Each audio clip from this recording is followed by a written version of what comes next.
mashups and that. And these already exist, so there's many ways in which people make mashups out of the data that we're now providing. And finally, we're creating a sensor web enablement program.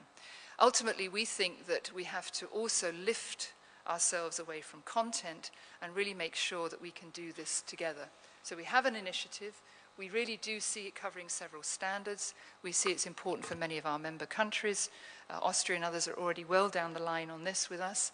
And the idea is that it's this independence from content that is very, very critical for us. Now, I know it's slightly contentious in this community, but we will continue to develop this and develop a policy around this. And in the end, it's because we really want to have data fusion across many, many different areas to really make sure that in a community supporting administration, we can genuinely deliver seamlessly an integrated picture, certainly of the environment. So that's our vision of the future. You can see that Inspire is an instrumental part of it. It's not the only part, but it's really important that we have the dialogue early so that we don't lose track of what all the other developments are, and we end up with something that doesn't really work coherently together. So I hope that you've enjoyed a little bit of the view of where we're going, and thank you very much for your time. Thank you.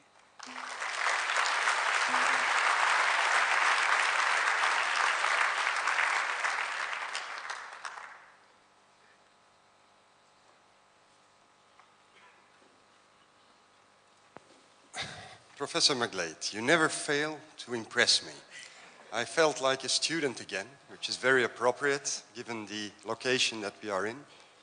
This was mightily interesting, I would say, not only to me, I suspect also to our friends sitting here in the auditorium with us, but also to all the colleagues who are watching this now from their desktops in DG Environment instead of watching the World Championship in South Africa.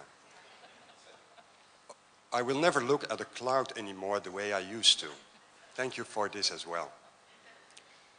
Now, I'm not going to challenge you with questions, but I'm sure that all the students that we have sitting here, as they are students, have or may have questions for you. So, ladies and gentlemen, the floor is yours to challenge and to ask Professor McGlade whatever you feel is needed answering.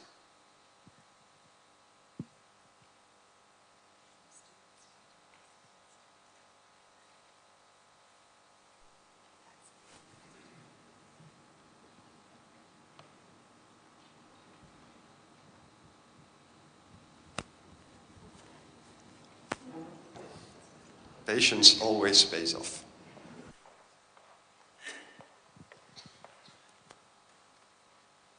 Thank you very much. Since I didn't saw any finger raised, so my question is there any discrepancy between the cloud solution and intellectual property rights? Thank you very much.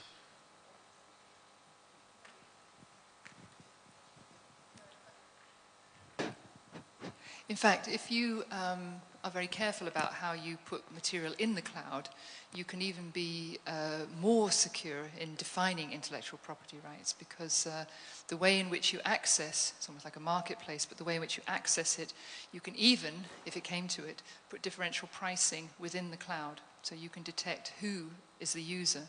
So you can define it as finely as you want to.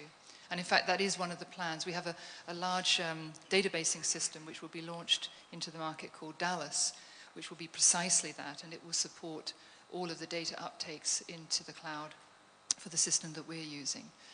So in Dallas, we will also define metadata tags, which will also give, I think for the first time, the academic community the possibility of having a digital tag on data, which means that no matter where it is cited or used, you will always be able to define and find out the source, which in principle means that the Science Citation Index could actually be added to by a Science Data Citation Index, and I could imagine we could even have scientists with careers who can identify early on that their data are being used by multiples. So this unique data tagging goes in as you place it into the Dallas database.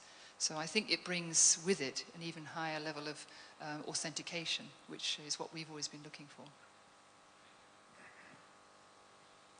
Can Can I answer a question here? Okay, McGlade. I'm always impressed about EEA's work in several things, ICT related especially, and I'm also impressed about the shared environmental information system, the direction you have supported with other programs. And so I'm interested in to have your opinion about the discussion of a shared, not of a shared environmental information system, but on a single information system in Europe, perhaps for the environment. This is a discussion coming up in the DG Info, and so what is your perspectives, let's say, in the next 10 years? If you want my honest answer, I think that circumstances have overtaken us, and I genuinely think that looking at what's happening in the US, certainly, and I have a lot of colleagues in the IT industry, and knowing what they're talking about, even though it's not been released, I can see that we could make a mistake by spending a long time designing infrastructure with a lot of standard setting inside it, and actually find ourselves overtaken.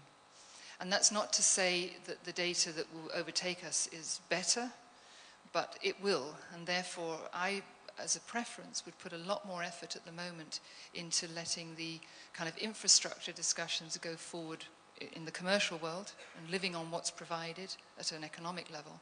And we would then be better off putting more attempts to quality assure. So putting in checks and balances and ways in which we can evaluate the source of the data, where it comes from, authenticating it, and then just seeing if we can put other checks and balances into that.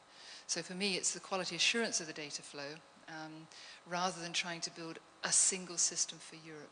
And also, Europe has got very leaky boundaries. I mean, I know that we don't like any more enlargement at the moment, but 10 years is a very long time, and who knows who might be in Europe by then. So we have to see. But anyway, that's kind of my personal opinion, I think.